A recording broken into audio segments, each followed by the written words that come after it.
പ്രിയതുകാര സുഹൃത്തുക്കളെ, എല്ലാവർക്കും ഇൻട്രയിലേക്ക് സ്വാഗതം. ഞാൻ രാജേഷ് സാർ. നമ്മൾ ഇന്ത്യ ചരിത്രത്തിലെ ഏറ്റവും പ്രധാനപ്പെട്ട ഒരു ടോപ്പിക്കായ ഇന്ത്യൻ നാഷണൽ കോൺഗ്രസിനെ കുറിച്ച് പഠിക്കാൻ പോവാണ്. ഇന്ത്യൻ നാഷണൽ കോൺഗ്രസ് എന്ന് പറയുമ്പോൾ യഥാർത്ഥത്തിൽ ഈ സംഘടന ആരംഭിച്ചത് എന്തിനു വേണ്ടിയാണ്? നമുക്കൊന്ന് ചരിത്രം പരിശോധിക്കാം. 1858 ഒക്ടോബർ മാസം വരെ ഇന്ത്യ ഭരിച്ചിരുന്നത് ആരായിരുന്നു? ബ്രിട്ടീഷ് ഈസ്റ്റ് ഇന്ത്യ കമ്പനി ആയിരുന്നു അല്ലെ? തുടർന്ന് 1858 നവംബർ മാസം 1 മുതൽ ഇന്ത്യയുടെ ഭരണം ബ്രിട്ടീഷ് പാർലമെന്റ് ഏറ്റെടുത്തു. അതൊക്കെ നമുക്കറിയാം. ഇന്ത്യയുടെ ഭരണം ബ്രിട്ടീഷ് പാർലമെന്റ് ഏറ്റെടുക്കാൻ കാരണമായ നിയമം 1858 ഗവൺമെന്റ് ഓഫ് ഇന്ത്യ ആക്ട്. ഈ നിയമം ബ്രിട്ടീഷ് പാർലമെന്റിൽ പാസാക്കുമ്പോൾ ബ്രിട്ടീഷ് പാർലമെന്റ് ഇന്ത്യൻ ജനതയ്ക്ക് വാഗ്ദാനം ചെയ്ത രണ്ട് വസ്തുതകളുണ്ടായിരുന്നു. ഒന്ന്, ഈ നിയമം, അതായത് 1858 government of India act Indian ജനതയുടെ മാഗ്ന കാർട്ടയാണ്. അതായത് ഇനി മുതൽ ഇന്ത്യയിലെ ജനങ്ങളുടെ മനുഷ്യാവകാശങ്ങൾ, പൗരാവകാശങ്ങൾ സംരക്ഷിക്കുന്ന ഭരണമായിരിക്കും കൊണ്ടുവരിക. രണ്ട്, ഇന്ത്യക്ക് മെച്ചപ്പെട്ട ഭരണത്തിന് വേണ്ടിയുള്ള നിയമം എന്ന് രൂപീകരിച്ചു. അപ്പോൾ സ്വാഭാവികമായിട്ടും ഈ രണ്ട് പ്രസ്താവനകളും പ്രാവർത്തികമാക്കാൻ വേണ്ടി ബ്രിട്ടീഷുകാർ പരിശ്രമിച്ചു. ആ പരിശ്രമം പലപ്പോഴും തെറ്റായ കാഴ്ചപ്പാടിലേക്ക് പോയി. അധികാര വികേന്ദ്രീകരണമൊക്കെ അവർ നടത്തി, ശരിയാണ്. പക്ഷേ ലിട്ടൺ പ്രൂഫിന്റെ കാലഘട്ടത്തിൽ ഗ്രാൻഡ് ദർബാറൊക്കെ നടത്തിയത് ഇന്ത്യയിലെ പ്രാദേശിക പത്രങ്ങൾ എന്ത് ചെയ്തു? കൃത്യമായി വിമർശിച്ചു. സാധാരണക്കാരായ ജനങ്ങളുടെ ഇടയിലേക്ക് ബ്രിട്ടീഷുകാരുടെ തെറ്റായ ചെയ്തികളെ പത്രങ്ങൾ ഉയർത്തി കാണിച്ചു. അപ്പോൾ ബ്രിട്ടീഷ് പാർലമെന്റിന് മനസ്സിലായി, ബ്രിട്ടീഷുകാർ ചെയ്യുന്ന കാര്യങ്ങൾ ഇന്ത്യക്കാരായ സാധാരണ ജനങ്ങളിൽ എത്തിക്കണം. അതിനു വേണ്ടിയിട്ട് പത്രങ്ങളെ കൂട്ടുപിടിക്കണം. പത്രപ്രവർത്തകരെ തങ്ങളുടെ വരുതിയിലാക്കണം. ബ്രിട്ടീഷ് ആശയങ്ങളും കാഴ്ചപ്പാടുകളും ഇന്ത്യക്കാരായ സാധാരണക്കാരായ ജനങ്ങളിൽ എത്തിക്കുവാൻ പത്രപ്രവർത്തകരും സമ്പന്നരുമായ ഒരു കൂട്ടം ആൾക്കാരുടെ ഒരു കൂട്ടായ്മ രൂപീകരിക്കണം. ആ കൂട്ടായ്മയിലൂടെ എന്ത് ചെയ്യണം? ഇന്ത്യക്കാരായ ജനങ്ങളിൽ ബ്രിട്ടീഷ് കാഴ്ചപ്പാടുകൾ എത്തിക്കണം. ആ ഒരു ലക്ഷ്യമായിരുന്നു ഇന്ത്യൻ നാഷണൽ കോൺഗ്രസ് എന്ന സംഘടനയുടെ രൂപീകരണത്തിലേക്ക് നയിക്കുക. ബ്രിട്ടീഷ് സിവിൽ സർവീസ് ഉദ്യോഗസ്ഥനായി റിട്ടയർഡ് ചെയ്ത അലൻ എക്ടോവിൻ ഹ്യൂമാണ് അതിന് നേതൃത്വം കൊടുക്കുക. അതുകൊണ്ട് തന്നെ ഈ സംഘടന രൂപീകരിച്ചപ്പോൾ അപ്പോഴത്തെ വൈസ്രോയി ആയിരുന്ന ഡഫറിൻ പ്രഭു ആശംസകൾ അറിയിക്കുകയും ചെയ്തു. കാരണം ഡഫറിൻ പ്രഭുവിന്റെ ബുദ്ധിയിൽ ഉദിച്ചത് തന്നെയാണ് എന്ത്? ബ്രിട്ടീഷ് ആശയങ്ങൾ ഇന്ത്യക്കാരായ ജനങ്ങളിൽ എത്തിക്കുന്നതിന് വേണ്ടിയുള്ള ഒരു സംഘടന എന്ന നിലയിൽ. അതുകൊണ്ട് തന്നെ ഈ സംഘടനയുടെ ആദ്യകാല പ്രവർത്തനങ്ങൾ നമ്മൾ പരിശോധിച്ചാൽ ബ്രിട്ടീഷ് ആശയങ്ങൾ അംഗീകരിക്കുന്നതായിരുന്നു. അതുകൊണ്ട് ആരംഭിച്ച ആദ്യ കാലഘട്ടത്ത് ഏകദേശം 20 വർഷക്കാലം, കൃത്യമായി പറഞ്ഞാൽ ആരംഭിച്ച 1885 മുതൽ 1905 വരെയുള്ള കാലഘട്ടത്തെ നമ്മൾ മിതവാദ കാലഘട്ടം എന്നാണ് വിളിക്കുക. 1905 ബംഗാൾ വിഭജനം നടന്നതോടുകൂടി സ്വാഭാവികമായിട്ടും ഇന്ത്യയിലെ പ്രാദേശികരായ സാധാരണക്കാരായ ജനങ്ങൾ ബ്രിട്ടീഷുകാരുടെ ചെയ്തികളെ പ്രത്യക്ഷത്തിൽ ചോദ്യം ചെയ്തു തുടങ്ങി. പ്രത്യക്ഷമായും പരോക്ഷമായും വിപ്ലവ പ്രസ്ഥാനങ്ങൾ ആരംഭിച്ചു. അതുകൊണ്ട് തന്നെ 1905 മുതലുള്ള കാലഘട്ടം ഇന്ത്യൻ നാഷണൽ കോൺഗ്രസിനകത്തും എന്ത് സംഭവിച്ചു? വിപ്ലവകരമായി ചിന്തിക്കുന്നവരുടെ എണ്ണം കൂടി. അതുകൊണ്ട് 1905 മുതലുള്ള കാലഘട്ടം തീവ്രവാദ കാലഘട്ടം എന്ന് വിളിച്ചു. ഈ തീവ്രവാദ കാലഘട്ടത്തിലെ പ്രധാനപ്പെട്ട നേതാവാണ് ബാലഗംഗാധര തിലകൻ. അദ്ദേഹം 1920 അന്തരിക്കുന്നത് വരേക്കും ഇന്ത്യൻ നാഷണൽ കോൺഗ്രസിലെ തീവ്രവാദ ചെയ്തികൾക്കായിരുന്നു കൂടുതൽ പ്രാധാന്യം. ഇടയ്ക്ക് തീവ്രവാദികൾ വെളിയിൽ പോയി എങ്കിലും തീവ്രവാദ വിപ്ലവ ചിന്തകൾക്കായിരുന്നു കൂടുതൽ പ്രാധാന്യം. തുടർന്ന് തിലകന്റെ മരണശേഷം പ്രധാനപ്പെട്ട ഒരു തീവ്രവാദി നേതാവ് ഉയർന്നു വന്നില്ല. പകരം ഗാന്ധിജിയുടെ അഹിംസയിൽ അധിഷ്ഠിതമായ സത്യാഗ്രഹം എന്ന ആശയത്തിലേക്ക് എന്ത് ചെയ്യാണ്? ഇന്ത്യൻ നാഷണൽ കോൺഗ്രസ് തിരിയുകയാണ്. അതുകൊണ്ട് പിൽക്കാലത്തെ നമ്മൾ എന്താന്ന് വിളിച്ചു? ഗാന്ധിയൻ കാലഘട്ടം എന്ന്. അപ്പോൾ പ്രധാനപ്പെട്ട 3 കാലഘട്ടങ്ങളാണ് ഇന്ത്യൻ നാഷണൽ കോൺഗ്രസിന്റെ ചരിത്രത്തിൽ പറയുക. ഒന്ന് എന്തായിരുന്നു? മിതവാദ കാലഘട്ടം എന്ന് പറഞ്ഞാൽ ബ്രിട്ടീഷുകാരനുസരിച്ച് ചെയ്യുന്ന പ്രവൃത്തികൾ. 2, തീവ്രവാദ കാലഘട്ടം. ബ്രിട്ടീഷുകാർക്കെതിരെ എതിർക്കുന്നു. അക്രമത്തിന് കൂടുതൽ പ്രാധാന്യം. പ്രത്യക്ഷ സമരത്തിന് കൂടുതൽ പ്രാധാന്യം. ഗാന്ധിയൻ കാലഘട്ടം. അവിടെ എന്തിനാണ് പ്രാധാന്യം? അഹിംസയിൽ അധിഷ്ഠിതമായ സത്യാഗ്രഹത്തിന് കൂടുതൽ പ്രാധാന്യം. ഓക്കെ, നമുക്ക് ആരംഭിക്കാം. Indian National Congress. Indian national കോൺഗ്രസിന്റെ ആദ്യ പേരെന്ന് പറയുന്നത് ഇന്ത്യൻ നാഷണൽ കോൺഫറൻസ് അഥവാ യൂണിയൻ എന്നായിരുന്നു. ഓക്കെ അല്ലേ? അപ്പോ ഈ സംഘടന രൂപീകരിച്ചപ്പോൾ ഇന്ത്യൻ നാഷണൽ കോൺഫറൻസ് അഥവാ യൂണിയൻ ഇന്ത്യയിലെ പ്രധാനപ്പെട്ട പത്രപ്രവർത്തകരെ കൂട്ടിയോജിപ്പിച്ചുകൊണ്ട് 1884 സ്ഥാപിക്കുന്നത്. എന്നിട്ട് ഔദ്യോഗികമായി ഇതെന്ത് ചെയ്യണം? ജനങ്ങളെ അറിയിക്കുന്നതിന് വേണ്ടിയിട്ട് ഒരു പൊതുസമ്മേളനം നടത്തുവന്നു അല്ലേ? പൊതുസമ്മേളനം നടത്തിയിട്ടാണ് എന്ത് ചെയ്യുക? ജനങ്ങളെ അറിയിക്കുക. ഇന്ന് നമുക്കറിയാലോ, പല രാഷ്ട്രീയ പാർട്ടികളും പല വ്യക്തികളും രൂപീകരിക്കുകയാണെന്ന് വിചാരിക്കുക. അവരാദ്യം ഒരു ചർച്ച ചെയ്ത് എന്ത് ചെയ്യുന്നു? ഒരു സംഘടന രൂപീകരിക്കുന്നു. എന്നിട്ട് ഔദ്യോഗികമായി വലിയൊരു സമ്മേളനം വിളിച്ചു കൂട്ടിയിട്ട് പൊതുസമ്മേളനത്തിൽ വെച്ചാണ് ഈ സംഘടന രൂപീകരിച്ചതായിട്ട് പ്രഖ്യാപിക്കുക. അല്ലേ? രൂപീകരിച്ചതായി പ്രഖ്യാപിക്കുന്ന സമയത്താണ് എന്ത് ചെയ്യുന്നത്? അതിന്റെ ഭാരവാഹികളെ പ്രഖ്യാപിക്കുക. ശരിയല്ലേ? അല്ലേ? അതുപോലെ തന്നെ ഇവിടെയും ഇന്ത്യൻ നാഷണൽ കോൺഗ്രസ് അഥവാ ഇന്ത്യൻ നാഷണൽ കോൺഫറൻസ് അഥവാ യൂണിയൻ സ്ഥാപിക്കപ്പെട്ടത് 1884.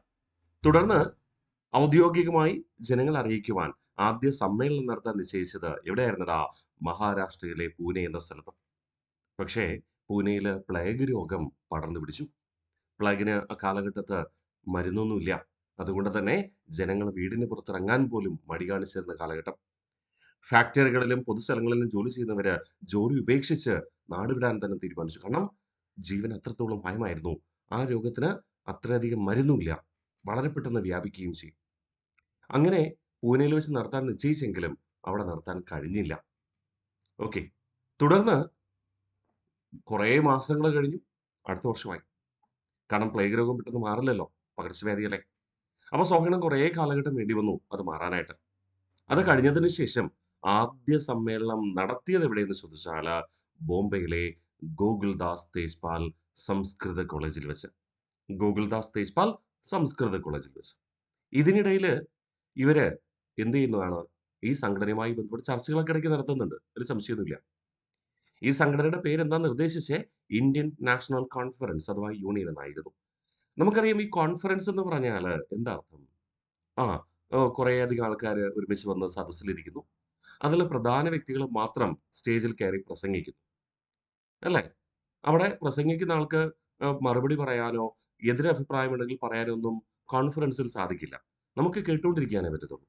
ശരിയല്ലേ?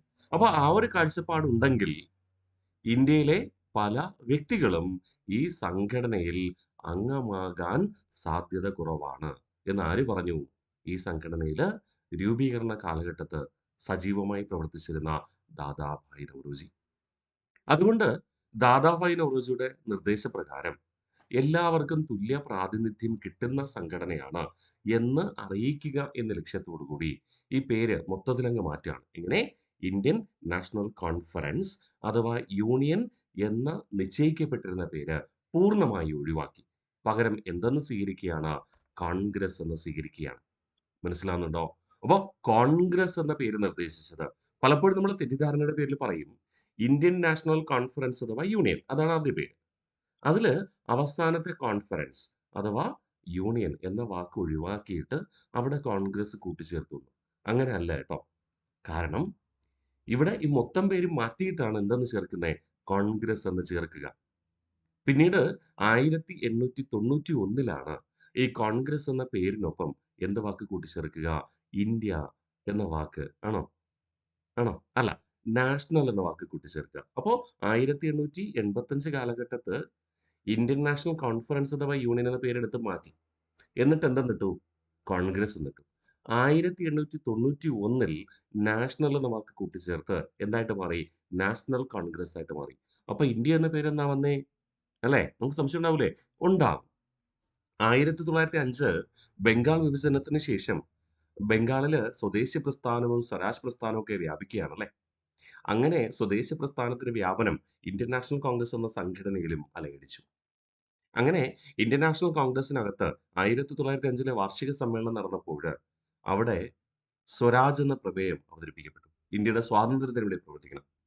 അവതരിപ്പിച്ചു. അത് ഭൂരിപക്ഷം പേരും എന്ത് ചെയ്തു? അംഗീകരിച്ചു. ഒരു പ്രമേയം ഒരു സംഘടനയിൽ അവതരിപ്പിച്ച് പാസാക്കിയാൽ ആ പ്രമേയത്തിന്റെ ഉള്ളടക്കം എന്താണോ അത് ആ സംഘടനയുടെ ലക്ഷ്യമായിട്ട് മാറും. അങ്ങനെ 1905 മുതൽ ഇന്ത്യൻ നാഷണൽ കോൺഗ്രസിൽ സ്വരാജിന് വേണ്ടി പ്രവർത്തിക്കാൻ തീരുമാനിച്ചപ്പോ അഥവാ സ്വരാജ് എന്ന പ്രമേയം അവതരിപ്പിച്ച് പാസാക്കിയപ്പോൾ സംഘടനയുടെ പേര് എന്തായിട്ട് മാറി? ഇന്ത്യൻ നാഷണൽ കോൺഗ്രസ് ആയിട്ട് മാറി. മനസ്സിലാവുന്നുണ്ടോ?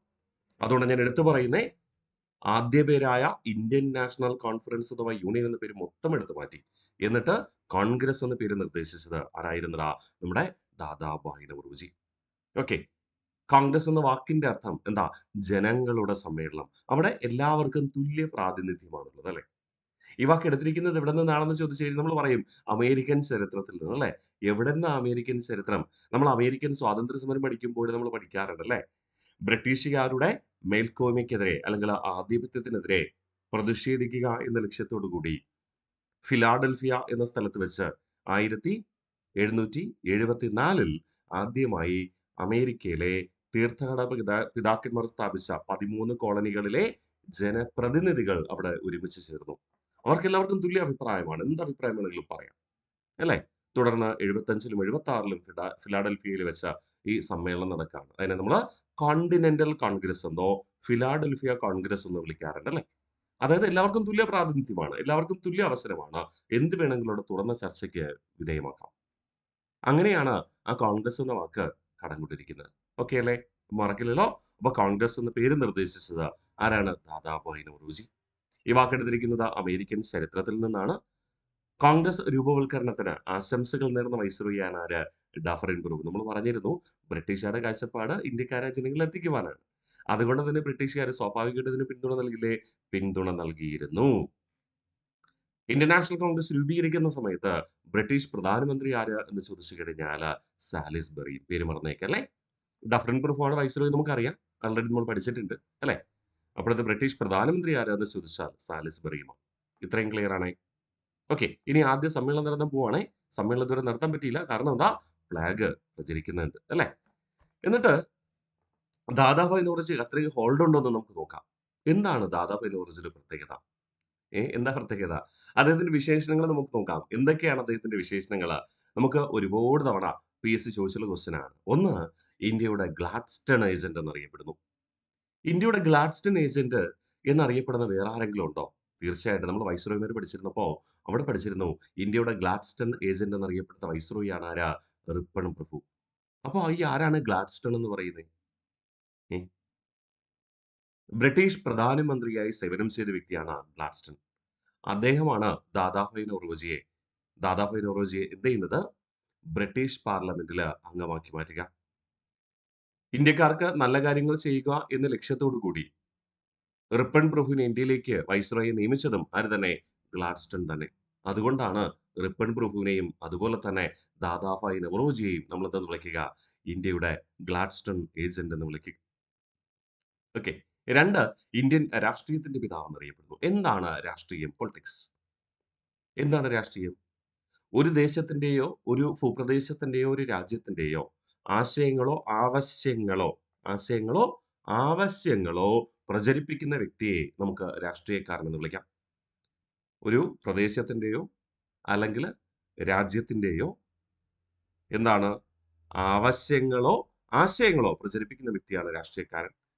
ഇന്ത്യയുടെ ആശയങ്ങളും ആവശ്യങ്ങളും ബ്രിട്ടീഷ് പാർലമെന്റിൽ ആദ്യമായി അവതരിപ്പിക്കുന്നത് ബ്രിട്ടീഷ് പാർലമെന്റിൽ അംഗമായ ആദ്യ ഇന്ത്യക്കാരനായ ദാദാഭായ് നൗറോജിയാണ് അല്ലേ? അതുകൊണ്ടാണ് അദ്ദേഹത്തെ നമ്മൾ എന്തെന്ന് വിളിക്കുക? ഇന്ത്യൻ രാഷ്ട്രീയത്തിന്റെ പിതാവ് എന്ന് വിളിക്കുക. ഇനി ഇന്ത്യയുടെ സാമ്പത്തിക സ്ഥിതിയെക്കുറിച്ച് ആദ്യമായി ഒരു സിദ്ധാന്തം തയ്യാറാക്കിയത് ദാദാഭായ് നൗറോജി ആയിരുന്നു. അതുകൊണ്ട് അദ്ദേഹത്തെ ഇന്ത്യൻ സാമ്പത്തിക ശാസ്ത്രത്തിന്റെ പിതാവ് എന്ന് വിളിച്ചു. ഓക്കെ. അപ്പോ ധനതത്വശാസ്ത്രം അഥവാ സാമ്പത്തിക സ്ഥിതിയെക്കുറിച്ച് ആദ്യമായി ഒരു സിദ്ധാന്തം തയ്യാറാക്കിയത് ഇദ്ദേഹമായിരുന്നു. ഉയർന്ന പ്രായത്തിൽ കൂടി അദ്ദേഹം സജീവമായി ഇന്ത്യയുടെ സ്വാതന്ത്ര്യ സമര കാലഘട്ടത്തിൽ പ്രവർത്തിച്ചിരുന്നു. പ്രത്യേകിച്ച് ഇന്ത്യൻ നാഷണൽ കോൺഗ്രസ്സിന്. ഇന്ത്യൻ നാഷണൽ കോൺഗ്രസ് പ്രസിഡന്റായ ഏറ്റവും പ്രായം കൂടിയ വ്യക്തിയായിരുന്നു ദാദാഭായ് നൗറോജി. അതുകൊണ്ട് അദ്ദേഹത്തെ ഇന്ത്യയുടെ വന്യ വയോധികൻ എന്ന് വിളിക്കുന്നു. ആദരിക്കപ്പെടേണ്ട വയോധികൻ, വന്യ വയോധികൻ എന്ന്. അപ്പൊ ദാദാഭായ് നൗറോജിയുടെ 4 വിശേഷണങ്ങൾ എന്തൊക്കെയാ?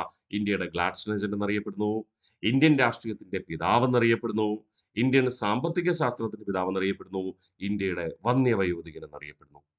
അല്ലെ? ഈ 4 പേരിനുള്ള കാരണങ്ങൾ ഞാൻ പറഞ്ഞു അല്ലേ? അല്ലേ? യെസ്. ആ കാരണങ്ങളാണ് നമ്മൾ ഇനി അടുത്ത സ്ലൈഡിൽ പഠിക്കുക. എന്താ? ബ്രിട്ടീഷ് പാർലമെന്റിൽ അംഗമായ ആദ്യ ഇന്ത്യക്കാരൻ അഥവാ ആദ്യത്തെ ഏഷ്യക്കാരനാണ് ദാദാഭായ് നൗറോജി. അതുകൊണ്ടാണ് അദ്ദേഹത്തെ എന്തെന്ന് വിളിക്കുക? എന്തെന്ന് വിളിക്കുക? ഇന്ത്യൻ രാഷ്ട്രീയത്തിന്റെ പിതാവ് എന്ന് വിളിക്കുക. അല്ലേ? അദ്ദേഹത്തെ അംഗമാക്കിയതാരാ? ബ്രിട്ടീഷ് പ്രധാനമന്ത്രിയായ ഗ്ലാഡ്സ്റ്റൺ ആയിരുന്നു. അതുകൊണ്ട് അദ്ദേഹത്തെ ഗ്ലാഡ്സ്റ്റൺ ഏജന്റ് എന്ന് വിളിക്കുന്നു. ഇന്ത്യയുടെ സാമ്പത്തിക സ്ഥിതിയെക്കുറിച്ച് ആദ്യമായി ചോർച്ചാ സിദ്ധാന്തം ആവിഷ്കരിക്കുകയും poverty and un British rule in India എന്ന പുസ്തകത്തിൽ പ്രസിദ്ധീകരിക്കുകയും ചെയ്തു. അപ്പൊ ഇന്ത്യയുടെ സാമ്പത്തിക സ്ഥിതിയെക്കുറിച്ച് ആദ്യമായി ഒരു സിദ്ധാന്തം ആവിഷ്കരിച്ചു. എന്താണ് സിദ്ധാന്തം? എന്താണ് സിദ്ധാന്തം? ചോർച്ചാ സിദ്ധാന്തം. ഇന്ത്യയുടെ സമ്പത്ത് മൊത്തം ബ്രിട്ടീഷുകാർ ചോർത്തിക്കൊണ്ടുപോവുകയാണ്. അത് ഏത് പുസ്തകത്തിലാ പ്രസിദ്ധീകരിക്കുന്നേ? Poverty and un British rule in India എന്ന പുസ്തകത്തിൽ. അപ്പോൾ സ്വാഭാവികമായിട്ടും ഇന്ത്യയുടെ സാമ്പത്തിക സ്ഥിതിയെക്കുറിച്ച് ആദ്യമായി പരാമർശിച്ചത് ദാദാഭായ് നൗറോജി അല്ലേ? അതുകൊണ്ട് അദ്ദേഹത്തെ എന്തെന്ന് വിളിച്ചു? ഇന്ത്യൻ സാമ്പത്തിക ശാസ്ത്രത്തിന്റെ പിതാവെന്ന്. ഓക്കെ. അപ്പോ ഈ സ്ലൈഡിൽ നമ്മൾ അദ്ദേഹത്തിന്റെ പേരുകളൊക്കെ പഠിച്ചു. സെറ്റാണേ? മറക്കില്ലല്ലോ. അല്ലേ? അതിന് കാരണങ്ങൾ എന്താണ്? അടുത്ത സ്ലൈഡിലും പറയും. അല്ലേ? അപ്പൊ ദാദാഭായ് നൗറോജി വിശേഷണങ്ങൾ എന്തൊക്കെയാ? ഇന്ത്യയുടെ ഗ്ലാസ്നേജൻ, ഇന്ത്യൻ രാഷ്ട്രീയത്തിന്റെ പിതാവ്, ഇന്ത്യൻ സാമ്പത്തിക ശാസ്ത്രത്തിന്റെ പിതാവ്, ഇന്ത്യയുടെ വന്യ വയോധികൻ. ബ്രിട്ടീഷ് പാർലമെന്റിൽ അംഗമായ ആദ്യത്തെ ഇന്ത്യക്കാരൻ അഥവാ ആദ്യത്തെ ഏഷ്യക്കാരൻ ദാദാഭായ് നൗറോജി തന്നെ. ഇന്ത്യയുടെ സാമ്പത്തിക സ്ഥിതിയെക്കുറിച്ച് ആദ്യമായി ചോർച്ചാ സിദ്ധാന്തം ആവിഷ്കരിക്കുകയും poverty and un British rule in India എന്ന പുസ്തകത്തിൽ പ്രസിദ്ധീകരിക്കുകയും ചെയ്തത് ആര് തന്നെ? ദാദാഭായ് നൗറോജി. നമുക്കിനി സമ്മേളനത്തിലേക്ക് പോവാം അല്ലെ? INC-യുടെ ആദ്യ സമ്മേളനം അല്ലെ? ഇന്ത്യൻ നാഷണൽ കോൺഫറൻസ് എന്നായിരുന്നു 1884 രൂപീകരിച്ചപ്പോൾ. പിന്നെ സമ്മേളനം നീട്ടിവെച്ചു. അതിനിടയിൽ ചർച്ച ചെയ്ത് ദാദാഭായ് നൗറോജി കോൺഗ്രസ് എന്ന പേര് നിർദ്ദേശിച്ചു. ഓക്കെ. കോൺഗ്രസിന്റെ ആദ്യ സമ്മേളനം നടന്നത് 1885 ഡിസംബർ മാസം 28-ാം തീയതി.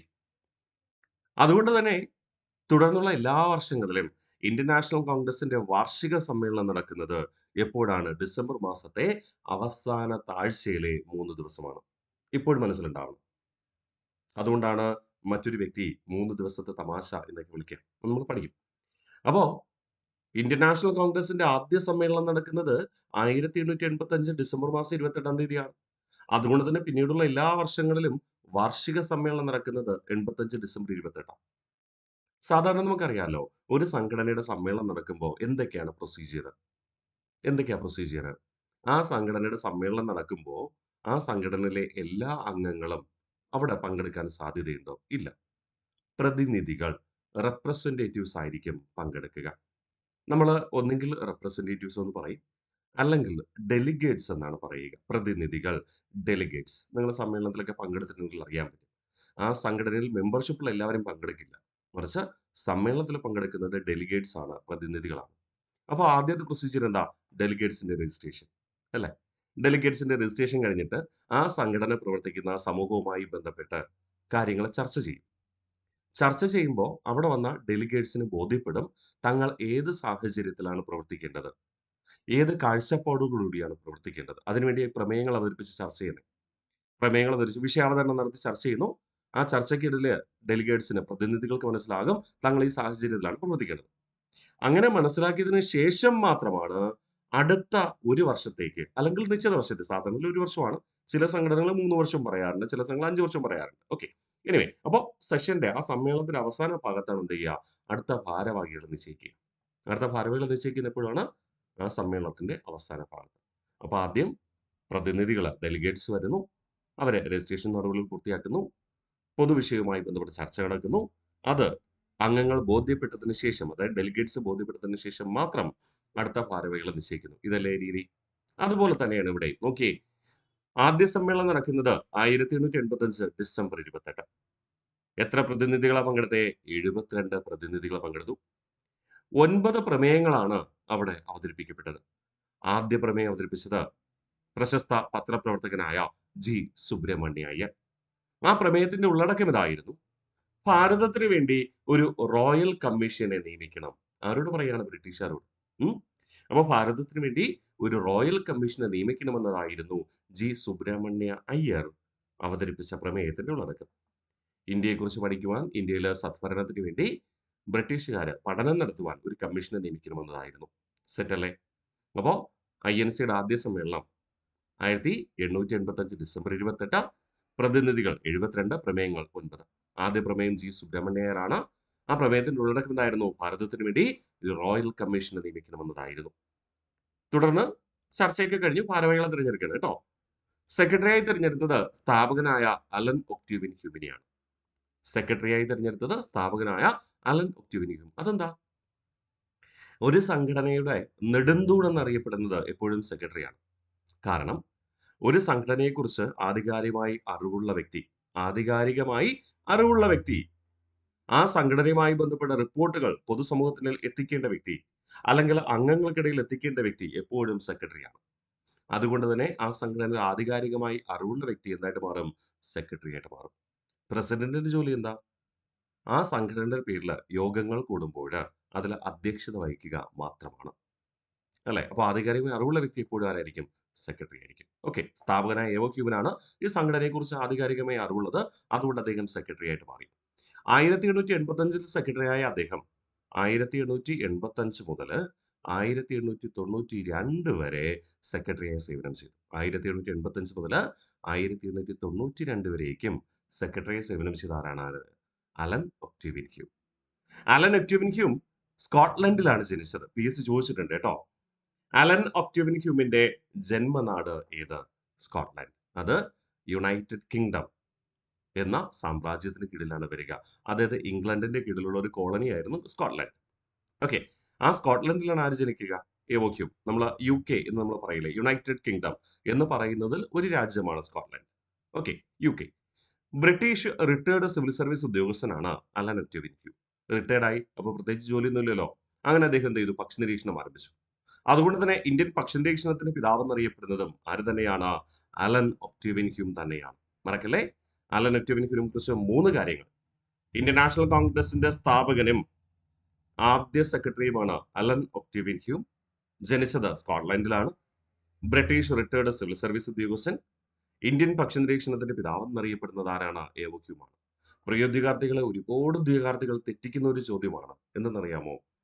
PSC ചോദിക്കും, ഇന്ത്യൻ പക്ഷി നിരീക്ഷണത്തിന്റെ പിതാവ് ആര്? ഫസ്റ്റ് ഓപ്ഷനിൽ ആരുടെ പേര് തരും? സലിം അലിയുടെ പേര് തരും. നമ്മൾ പലപ്പോഴും സലിം അലിയുടെ പേര് എഴുതാറുണ്ട്. നിങ്ങളിൽ ചിലരെങ്കിലും എഴുതാറുണ്ടായിരിക്കും അല്ലെ? ഞാനൊക്കെ ആദ്യകാലത്ത് തെറ്റിച്ചിട്ടുണ്ട് കേട്ടോ. അപ്പോ ഓർമ്മിക്കുക. അപ്പോ ഇന്ത്യൻ പക്ഷി നിരീക്ഷണത്തിന്റെ പിതാവ് ആരാണ്? അലൻ ഒക്ടേവിയൻ ഹ്യൂം ആണ്. ഇന്ത്യയിലെ പക്ഷി നിരീക്ഷകൾ ഒരാളാണ് സലിം അലി. കേട്ടോ. കേരളത്തിൽ പ്രധാനമായും പ്രവർത്തിച്ചിരുന്നത് സലിം അലി എന്ന പക്ഷി നിരീക്ഷകനാണ്. പക്ഷെ അദ്ദേഹത്തെ ഇന്ത്യൻ പക്ഷി നിരീക്ഷണത്തിന്റെ പിതാവ് എന്ന് വിളിക്കുന്നില്ല. ഇനി പക്ഷി നിരീക്ഷണത്തിന്റെ പിതാവ് ആരാ? ലോക പക്ഷി നിരീക്ഷണത്തിന്റെ പിതാവ്. ലോക പക്ഷി നിരീക്ഷണത്തിന്റെ പിതാവ് അരിസ്റ്റോട്ടിലാണ്.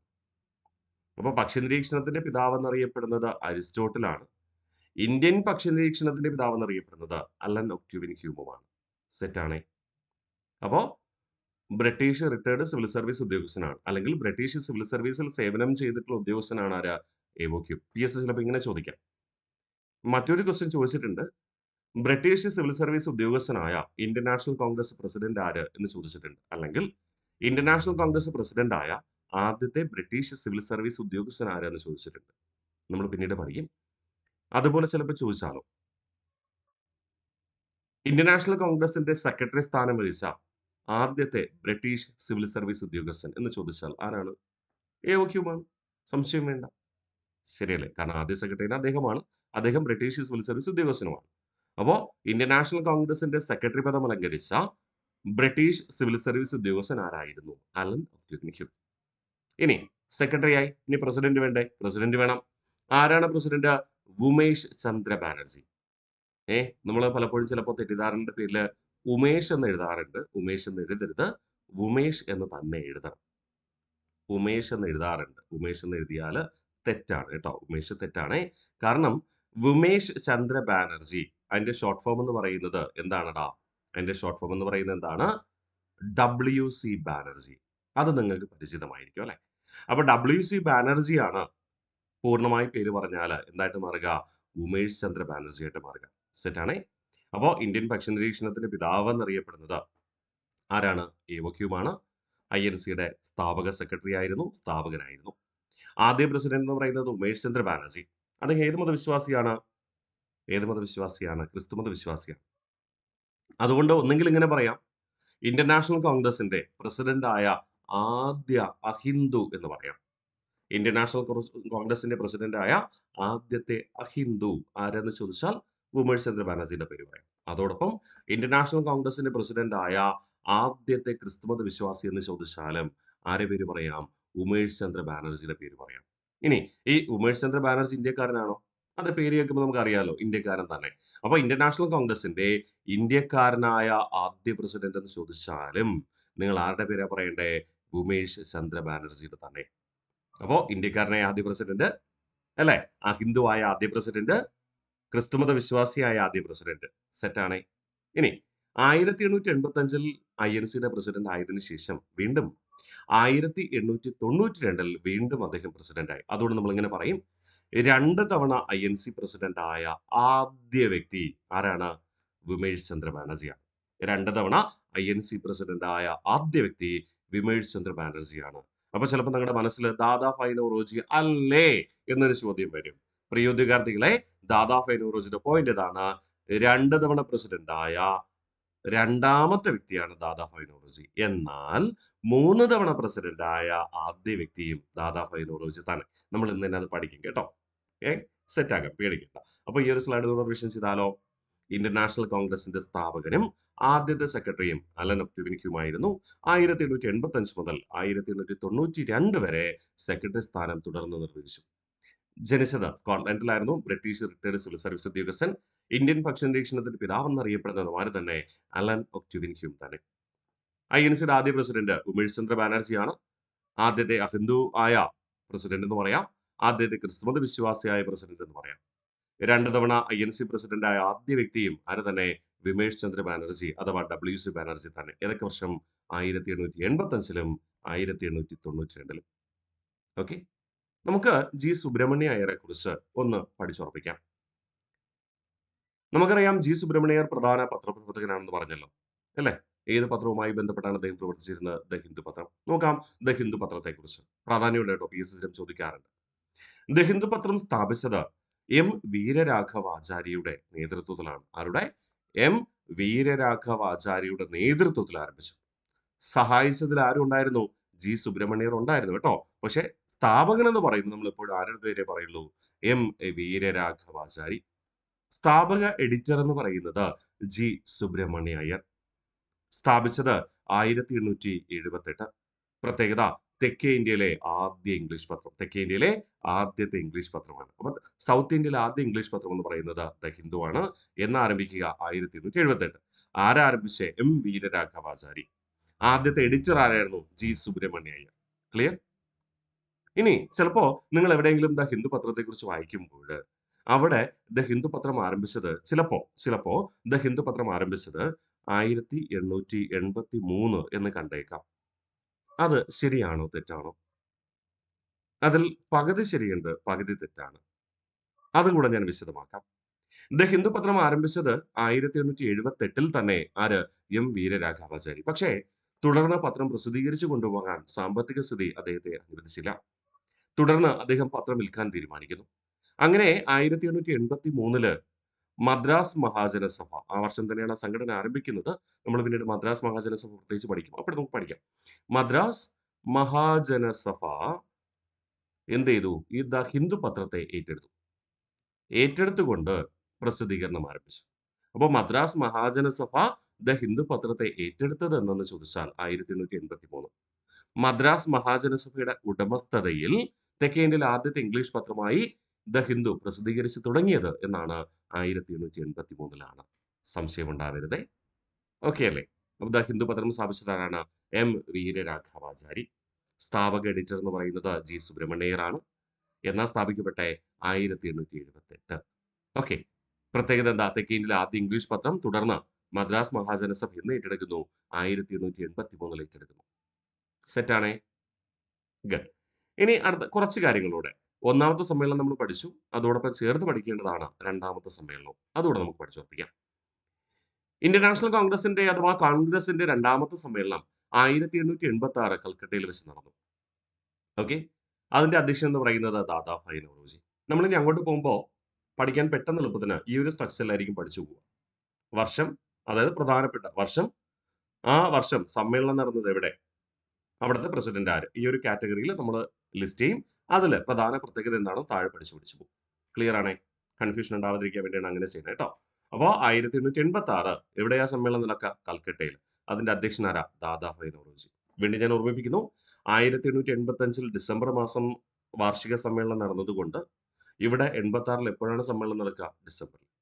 ഇനി ഇതിനു മുമ്പ് എന്തെങ്കിലും അടിയന്തരമായി തീരുമാനിക്കാനുണ്ടെങ്കിൽ എന്ത് ചെയ്യാം? ഡിസംബറിന് മുമ്പ് സമ്മേളനം നടത്തിക്കൂടെ? സമ്മേളനം നടത്താം. അത്തരം സമ്മേളനങ്ങളെ നമ്മൾ എന്തെന്ന് വിളിക്കും? സ്പെഷ്യൽ സെഷൻസ്, പ്രത്യേക സമ്മേളനം എന്ന് വിളിക്കും. അപ്പോ വാർഷിക സമ്മേളനം ഡിസംബറിലാണ് നടക്കുക.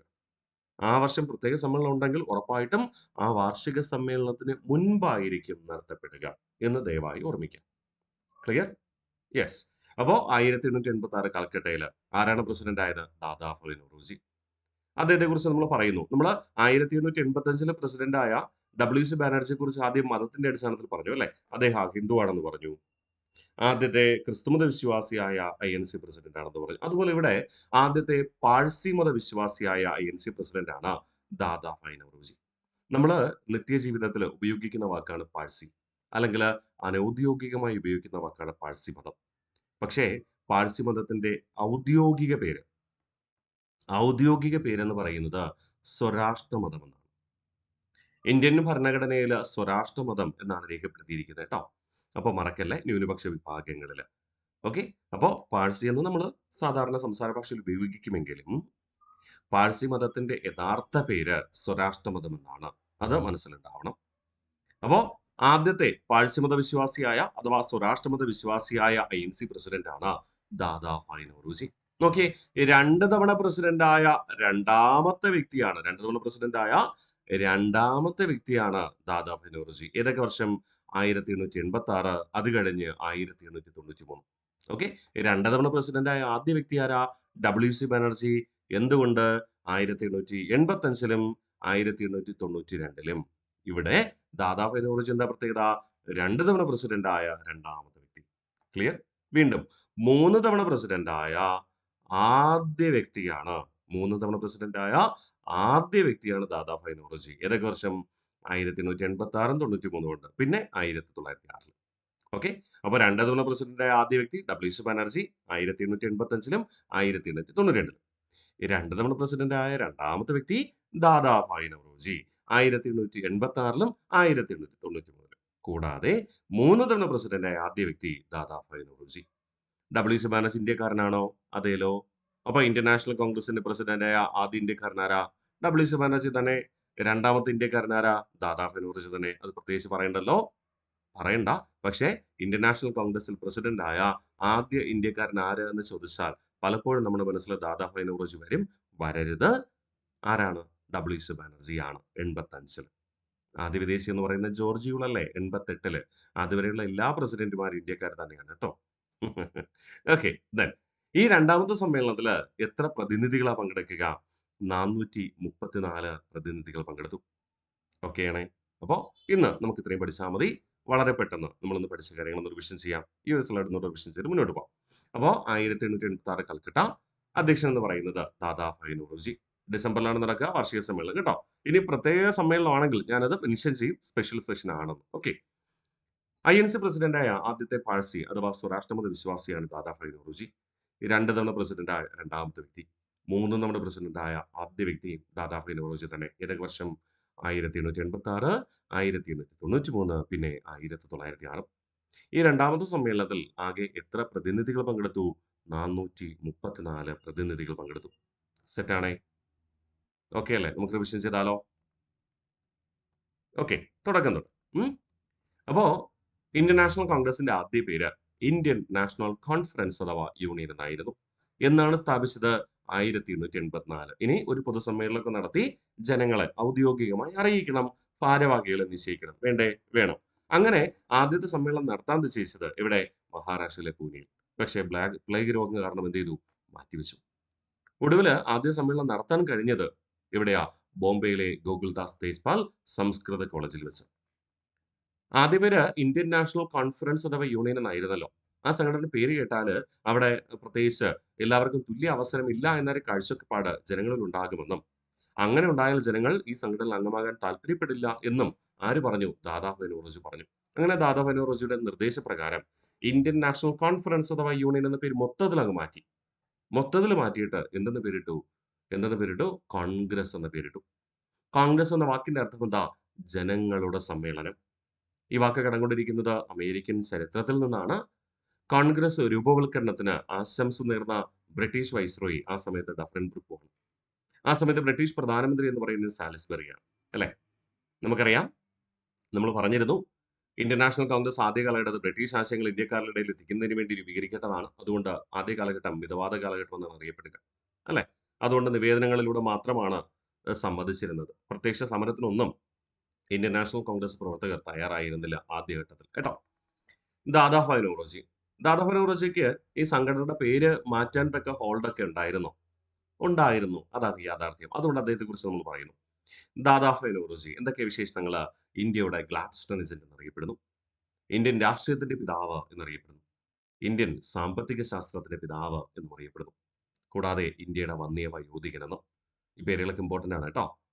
ഇന്ത്യയുടെ ഗ്ലാഡ്സ്റ്റോണിസം എന്നറിയപ്പെടുന്ന ബ്രിട്ടീഷ് ഭരണാധികാരി ആരെന്ന് ചോദിച്ചാൽ നമ്മൾ റിപ്പൺ പ്രഭുവിന്റെ പേരും പറയും. ശരിയല്ലേ?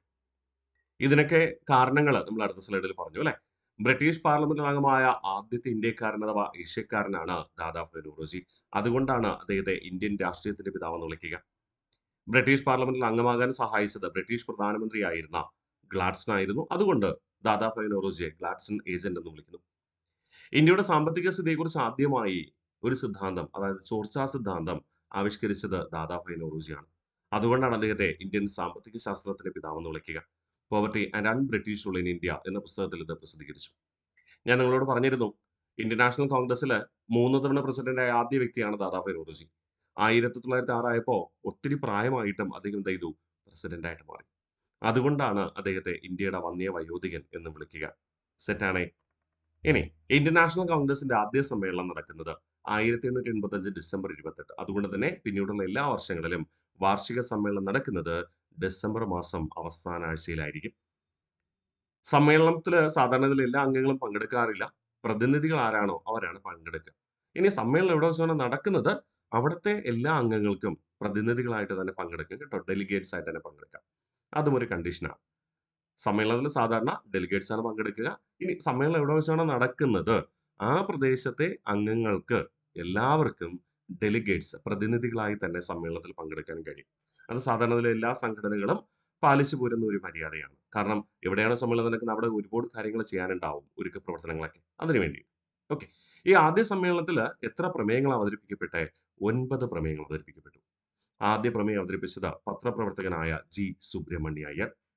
ഈ ആദ്യ പ്രമേയത്തിന്റെ ഉള്ളടക്കം ഭാരതത്തിന് വേണ്ടി ഒരു റോയൽ കമ്മീഷനെ നിയമിക്കണം എന്നതായിരുന്നു. ഓക്കെ. ഇന്ത്യൻ നാഷണൽ കോൺഗ്രസിന്റെ സ്ഥാപകൻ നമുക്കറിയാം അലൻ ഒക്ടേവിയൻ ഹ്യൂം ആണ്. അദ്ദേഹം തന്നെയാണ് ഇന്ത്യൻ നാഷണൽ കോൺഗ്രസിന്റെ ആദ്യ സെക്രട്ടറി ആയത്. 1885 മുതൽ 1892 വരെ അദ്ദേഹം എന്ത് ചെയ്തിരുന്നു? സെക്രട്ടറിയായി സേവനം ചെയ്തു.